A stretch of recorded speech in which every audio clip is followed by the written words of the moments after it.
வணக்கம் அன்பான சொந்தங்களே. ராமாயண கதை சொல்லல் என்ற பாகத்தோட TSSL வழங்குகின்ற இந்த நிகழ்வு மிகச் சிறப்பான ஒரு நிகழ்வாக இருக்கின்றது. பெரிய ஒரு காப்பியத்தை சிறிய ஒரு பகுதியாக உங்களுக்கு பாகமாக தருவதிலே மிகவும் வல்லவர் மங்கையர்க்கரசி சுப்பிரமணியம் அவர்கள். அவர் தருகின்ற இன்றைய பாகம் 32. இன்றைய பாகத்தோட உங்களை சந்திப்பதில் மகிழ்ச்சியோட வரவேற்றுக் கொள்கிறோம். வணக்கம் மங்கை. வணக்கம் அபுலா சிவநாதன் அவர்களே. வணக்கம் வணக்கம். வாருங்கள்.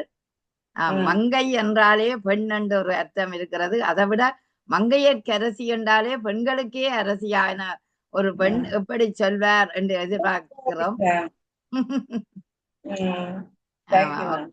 சரி, ராமாயண கதைகள் பாகம் 32 பார்க்கலாம். தடுத்த ஜடாயு.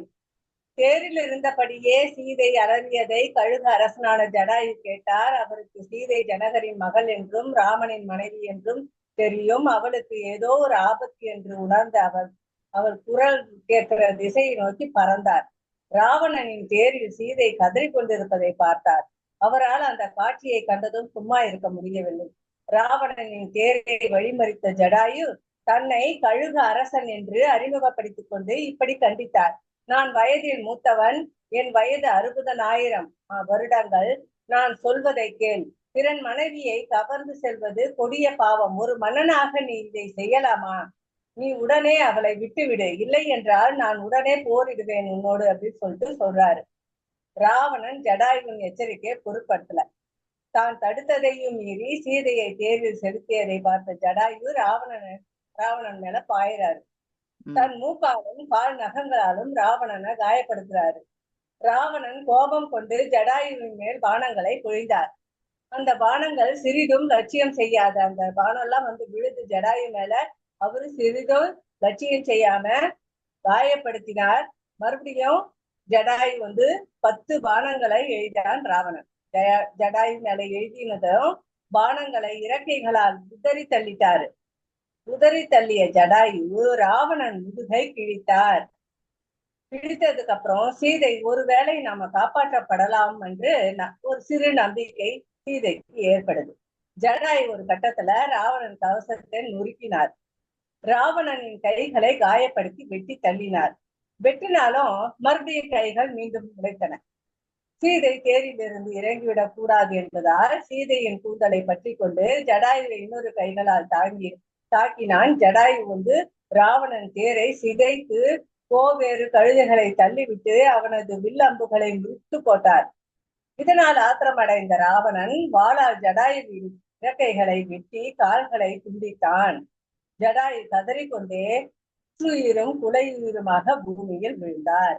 இதை கண்ட சீதை தேரிலிருந்து குதித்து தன் மாமனாரின் நண்பரான ஜடாயு தன்னை காப்பாற்றுவதற்காக போரிட்டு இறக்கும் தருவாயில இருக்கிறாரே என்று வருந்தி அவருக்கு அருகில சென்று ஆயுதங்களை சென்று தன் ஆதங்கத்தெல்லாம் சொல்லி அழுகுறா. ஜடாயு மூலம் காப்பாற்றப்படுவோம் என்று நினைத்த நம்பிக்கையை இழந்தார். இந்த காட்சியை கண்டு ஆவேசமடைந்த ராவணன் சீதையை மறுபடியும் தேர்ல ஏற்றிட்டு ராவணன் இலங்கை நோக்கு வெகு வேகமாக தேரை செலுத்தினான். சீதை சூடியிருந்த மலர்கள் பூமியில் விழுந்தன. அவளது கால் சிலம்புகள் தெரித்து பூமியில் விழுந்தன. ராவணன் இதை கவனிக்கவில்லை. தொடர்ந்து ராமா லட்சுமணா என்று அலறிக்கொண்டே இருந்தாள். அந்த நேரத்துல ராஜகுலத்துல அழிவு ஏற்படும் என்று அபசகனம் தோன்றுது. ராவணன் அவற்றை பொருட்படுத்தவில்லை. ராமனையும் லட்சுமணனையும் எங்கு காண முடியாத நிலையில சீதை கோபத்தோட ராவணன் மீது திரும்பியதும் அந்த சீதையோட கோபம் ராவணன் மேல திரும்புது. அப்போ வெடித்து சொன்னாள், வீரம் பேசுகிறாயே, அதில் என்ன பெருமை? என் கணவர் இல்லாத நேரத்தில் கடத்தி கொண்டு வந்திருக்கிறாய். அவர்கள் அடுத்தவர் மனைவியை அபகரிப்பது பாவம் என்று உனக்கு தோன்றவில்லையா? என்னை காப்பாற்ற வந்த ஜடாவியும் காயப்படுத்திட்ட, சாகடிச்சிட்ட. துஷ்டனே, நீ இனி உயிரோட இருக்க போவதில்லை. உன் கண் முன்னே நானும் இறந்து போறேன் அப்படின்ற மாதிரி சீதை சொல்றா. அப்படி சொல்லும் போது ஏச்சுக்கும் பேச்சுக்கோ ராவணன் அசைந்து கொடுக்கவே இல்லை. சற்று தூரம் சென்றதும் ஒரு மலையில 5 வானர வீரர்கள் பேசிக் கொண்டிருப்பதை சீதை கண்டார்.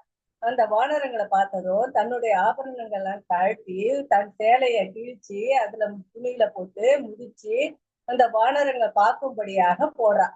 போட்டதுக்கு அப்புறம் ராம லட்சுமணன் தன்னை பின்தொடர்ந்து வருகிறார்களா என்று அந்த கவனத்திலேயே இருக்கிறான் ராவணன். சீதை நழுவ விட்டது, நகையை முடிச்சு போட்டு நழுவ விட்டதெல்லாம் ராவணன் பார்க்கல.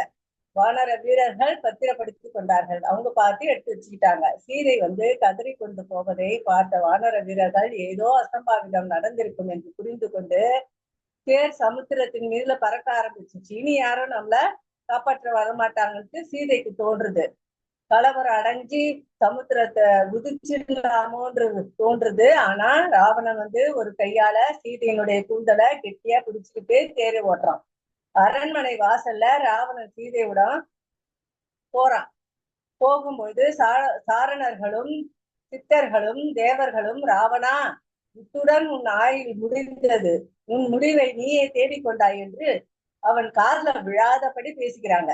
ராவணன் மீது அவர்களுக்கு அவ்வளவு பயம் இருந்தாலும் தமக்குள் அதை சொல்லிக் கொண்டு மகிழ்ந்தார்கள். சீதையை ராவணன் தரதரவென்று இழுத்து கொண்டு அரண்மனைக்குள்ள போறான். கொடூரமான அரக்கிகள் கிட்ட சீதையை ஒப்படைச்சு ராவணன், இவளை பாதுகாக்க வேண்டியது உங்கள் பொறுப்பு, இவளை உங்களை தவிர வேறு ஆணோ பெண்ணோ பார்க்க கூடாது, அதே நேரம் நீங்கள் இவளை மரியாதையுடன் நடத்த வேண்டும், இவளுக்கு உரிய பணிவிடைகளை செய்யுங்கள், அவள் கேட்பதை கொடுங்கள் என்று கட்டளை விட்டுட்டு, மீறினீங்கன்னாக்கா உங்களுக்கு தண்டிப்பேன் அப்படின்னு சொல்லிட்டு சீதை அவர்களிடம் ஒப்படைத்து விட்டு, அதி பயங்கரமான அந்த தோற்றம் அரக்கிகள்லாம் பார்த்து பயந்து போய் இருக்கிறார் சீதை.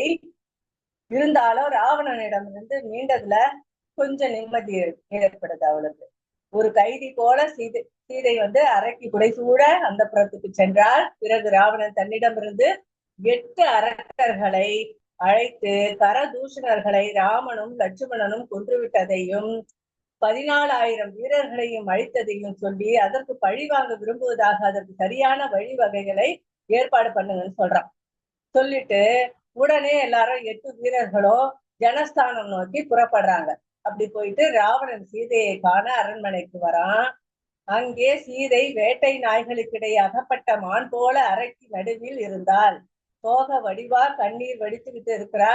சீதையை பார்த்த ராவணன் அவளது நிலை கண்டு மனம் இறங்கவில்லை. அரண்மனையில் அழகையும் வசதிகளையும் சீதைக்கு காண்பித்தான் ராவணன். அவள் எதிலும் நாட்டம் செலுத்தவில்லை. ராவணன் எதிர்பார்த்தபடி அவள் இவற்றுக்கெல்லாம் மயங்கவில்லை. சீதை எதை கண்டும் கவரப்படாததால் தன் நாட்டையும் தன் உயிரையும் அவளுக்கே அர்ப்பணித்ததாக சொன்னான். இங்கு உனக்கு பணிவிடை செய்ய நிறைய பணிப்பெண்கள் உண்டு, நீ என்னை மணந்து கொள், ராமனை மறந்துவிடு, நேரடியாக கூச்சமில்லாம சொல்றான்.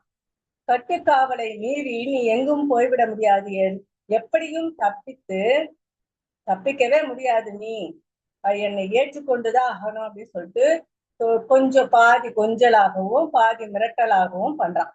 அப்போ நாராச வார்த்தைகளை கேட்டும் சீதை காதுகளை குத்தி கொள்றா.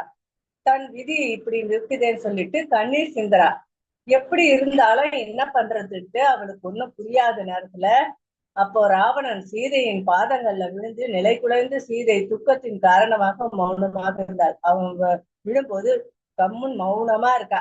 அப்படி இருக்கும்பொழுது அவளது சம்மதம் என்று எடுத்துக்கொண்டான் ராவணன். மேலும் நச்சரித்தான், இனியும் மௌனமாக இருப்பது ஆபத்துன்னு சொல்லிட்டு, இப்படி நீ கேட்டாக்க வேலைக்காவாதுன்னு சொல்லிட்டு ஒரு மாதிரி சொல்றா. அப்போ சீதை அவனை துரும்பாக மதிக்கிறார். இருவருக்கிடமே ஒரு துரும்ப கிள்ளி போட்டு துரும்பிடம் பேசுவது போல பேசுறா. அடாத செயலை செய்த கொடியவனை என்னிடம் வீரம் பேச உனக்கு என்ன யோகிதை இருக்கிறது? ராமனும் லட்சுமணனும் இல்லாத நேரத்தில் வேஷதாரியாக என்னை இங்கே கடத்தி வந்த நீ வீரம் பேசலாமா?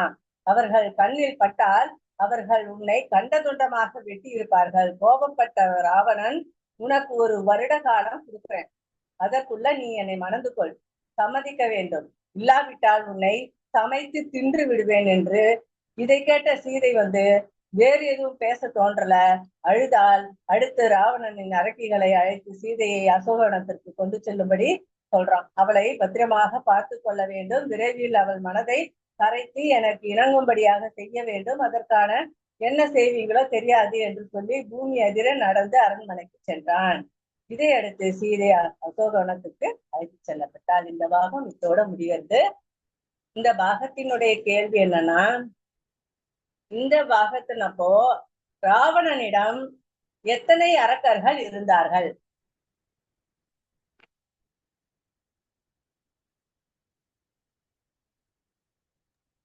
மிகச் சிறப்பாக அருமையாக இந்த ராமாயண கதையை சொல்லி இருக்கிறீர்கள்.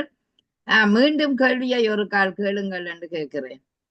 ராவணனிடம் எத்தனை அரக்கர்கள் இருந்தார்கள் ஆம் சீதையை கடத்திட்டு வரும்பொழுது? ஆம், மிக சுருக்கமாகவே சொல்லிவிடலாம். ஆம், உங்களுக்கு தெரிஞ்சவர்கள் இப்பொழுது கை உசத்துகிறார்கள் மாதிரி எங்களுக்கு தெரிகிறது. ஆனாலும் இந்த பதிவின் கீழ் உங்கள் விடைகளை எழுதினால் மிகச் சிறப்பு. அதற்கான பரிசு பொருளையும் நாங்கள் உங்களுக்கு அனுப்பி வைக்க காத்திருக்கிறோம் என்பதையும் சொல்லிக்கொண்டு, இதுவரை நேரமும் மிகச் சிறப்பாக ராமாயண கதை பாகம் 32 இணைந்திருந்தவர் மங்கையர்க்கரசி சுப்பிரமணியம் அவர்கள். அவருக்கு மனம் வந்த பாராட்டுக்களையும் வாழ்த்துக்களையும் இந்த நேரத்தில் தெரிவித்து விடைபெறுகிறோம். நன்றி, வணக்கம். நன்றி நகுலா சிவநாதன் அவர்களே. நன்றி.